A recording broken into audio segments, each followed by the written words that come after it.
Hello বন্ধুরা, কিভাবে সাইকেলের আগার চাকায় বল লাগানো হয় দেখেন আপনারা। ভালো করে আগার চাকার হাফসটাকে ভালো করে ভালো নেকড়া দিয়ে মুছে পরিষ্কার করে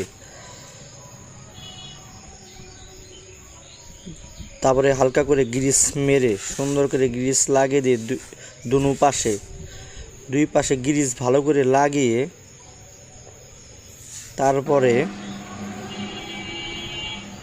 একটা একটা করে বল ফিটিং করতে হবে।